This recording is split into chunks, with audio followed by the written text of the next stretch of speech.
Manalo, who hails from Barangay Admission Hills.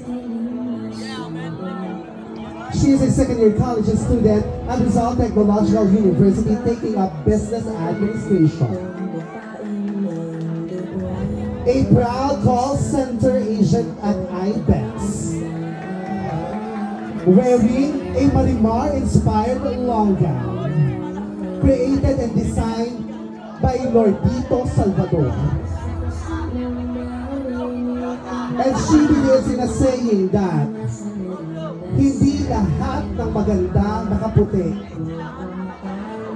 Katulad ko. That's candidate number 4, Miss Chelsea Manalo.